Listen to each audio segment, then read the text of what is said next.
तो एक बार फिर से आप लोगों का स्वागत है हमारे चैनल में। तो आज हम लोग बात करेंगे, जैसे आप लोगों ने देखा होगा ट्रेन में आप लोग मोबाइल चार्ज करते हो तो वहाँ सॉकेट पे लिखा होता है 110 वोल्ट एसी या डीसी। तो यहाँ पर हमारा सोलर पावर प्लांट का काम डिसमेंटलिंग का चल रहा था, तो यहाँ हमारा मोबाइल चार्ज करने की व्यवस्था नहीं बन पाई। तो यहाँ पर अभी हम आप लोगों को दिखाएंगे कि डायरेक्ट आप लोग सोलर सेल से एसी का जो एडाप्टर होता है, चार्जर होता है, उससे आप लोग डायरेक्ट कैसे मोबाइल को चार्ज कर सकते हैं। ठीक है, तो हम लोग चलते हैं सबसे पहले अपने पैनल की तरफ और पैनल का कुछ कनेक्शन हम लोग करेंगे, फिर वो हम लोग देखते हैं कैसे चार्ज होगा। तो ये देखिए कुछ पैनल्स अभी बचे हुए हैं और धूप भी है। तो यहाँ पर हम लोग बात करेंगे, जैसे कि यहाँ पर ये जो पैनल लगे हुए हैं हमारे, तो लगभग 48 वोल्ट के पैनल हैं और 325 वाट के पैनल हैं। तो क्या करेंगे हम लोग 48 वाट के 3 पैनल को सीरीज़ में कनेक्ट कर देंगे, जिससे कि हमारा वोल्टेज जो है बढ़ जाएगा, तो लगभग 110 से ऊपर ही हो जाएगा। तो जैसा कि ट्रेन में लिखा रहता है 110 वोल्ट डीसी हो या एसी हो, तो उसी का कनेक्शन हम लोग कर देखेंगे और फिर देखेंगे कि 110 वोल्ट एसी पर 110 वोल्ट डीसी पर अपना काम करता है कि नहीं, चार्जर काम करता है। ठीक है, तो हम लोग देखते हैं। सबसे पहले तो आप लोगों को हम लोग दिखा दें कि जो हमारे यहाँ सोलर पैनल लगे हैं इसकी रेटिंग क्या है। तो एक बार हम आपको दिखाना चाहेंगे कहाँ पर रेटिंग है, उठा के दिखा रहे हैं। ठीक है, ये देखिए रेटिंग्स हैं इसकी, आपको दिख जाएंगी यहाँ पर। ठीक है, रेटिंग्स है और ये जंक्शन बॉक्स है। अब हम लोग ये स्ट्रिंग्स देख लीजिए, ये यहाँ पर मेन जो मेल स्ट्रिंग है, सॉरी ये फीमेल स्ट्रिंग है, ये खुली हुई है। और यहाँ पर ये देखिए स्ट्रिंग, ये सीरीज़ में है। और दूसरे पैनल की भी स्ट्रिंग को हम दिखा देते हैं आपको। ये भी देखिए यहाँ पर हमने सीरीज़ में कनेक्ट कर रखा है। और तीसरे पैनल का जो स्ट्रिंग है, ये देखिए यहाँ पर ये ओपन है। ठीक है, तो अब इसको हम लोग सीरीज़ में कनेक्ट करेंगे और इकट्ठा कर लेंगे तीनों पैनल का वोल्टेज, तो लगभग आ जाएगा हमारे पास। चलिए पहले कनेक्ट करके देखते हैं हम लोग।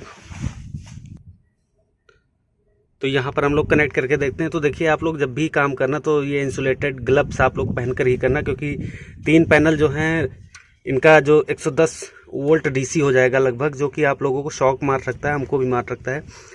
ठीक है, तो यहाँ पर हम लोग देखिए इसको कनेक्ट कर दिए हैं, जिससे कि हमारी स्ट्रिंग थोड़ी लंबी हो जाएगी। आपको एक एक्स्ट्रा स्ट्रिंग की ज़रूरत पड़ेगी। अभी इस स्ट्रिंग को हम लोग ले आएंगे पास में यहाँ पर। अब देखिए यहाँ पर हमको पॉजिटिव नेगेटिव या कह लीजिए 2 वोल्टेज यहाँ पर मिल जाएगा, ओपन सर्किट वोल्टेज। तो अब यहाँ पर हम लोग अपने चार्जर को कनेक्ट करेंगे और देखेंगे कि मोबाइल चार्ज हो रहा है कि नहीं।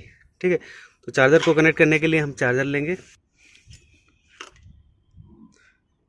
यहाँ पर देखिए अब अपने पास ये एडाप्टर है और स्ट्रिंग में ये एडाप्टर की जो पिन्स हैं, ये पिन तो उसमें जाएंगी नहीं, तो उसके लिए हम लोग ये अलग से एक्स्ट्रा ये केबल यूज़ करेंगे।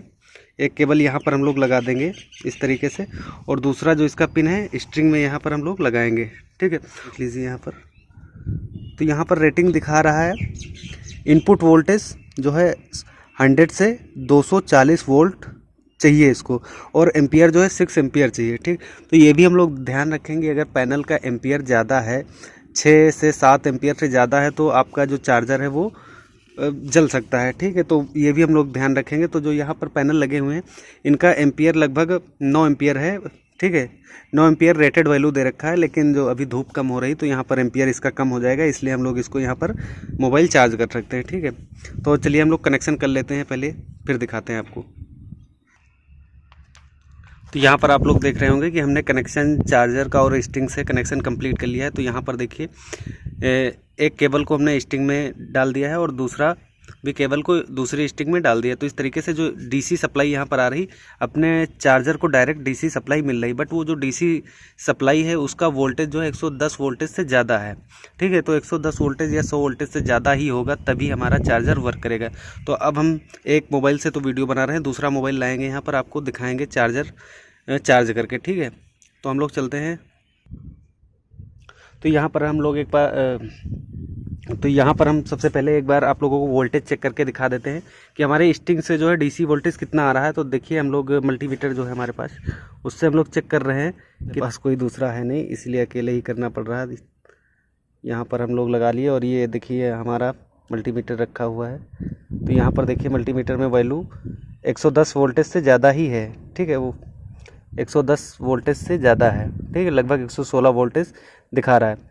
तो अब हम लोग चलते हैं इसी 116 वोल्टेज को, डीसी वोल्टेज है, इससे हम लोग मोबाइल का चार्जर कनेक्ट किए हुए हैं। अब देखते हैं कि मोबाइल चार्ज होगा कि नहीं होगा। तो ये अपने पास देखिए चार्जर है, ठीक है, ये चार्जर है और ये हम एक अपने दोस्त का मोबाइल लेकर आए हैं। तो यहाँ पर हम लोग देखते हैं लगा के, ठीक है, ये देखिए हम लगा रहे हैं, फिर देखते हैं चलता है कि नहीं, ठीक है। तो देखिए यहाँ पर मोबाइल जो है चलने लगा है, ठीक है, चार्जिंग इसकी चलने लगी है, ठीक। तो जैसा कि ट्रेनों में दिखाया जाता है, जैसा कि देखिए यहाँ पर चार्जर चल रहा है, और जैसा कि ट्रेनों में दिखाया जाता है कि अगर डीसी सप्लाई है 110 वोल्टेज से तब भी आपका चार्जर वर्क करेगा। तो यहाँ पर हमने आपको करके दिखाया, सोलर पैनल की मदद से डीसी सप्लाई आ रही थी, तो उससे अपना क्या है, मोबाइल चार्ज हो रहा है, ठीक है। तो लेकिन ये अगर आप लोग काम करना कहीं पर घर पे, तो पूरी फुल सेफ्टी के साथ आप लोग करना। जैसे ये हमने इंसुलेटेड ग्लव्स पहन रखे हैं, और ठीक है, तो बिना सेफ्टी के आप लोग ये पैनल से छेड़छाड़ मत करना, क्योंकि डीसी करंट भी काफ़ी आपको नुकसान पहुंचा सकता है।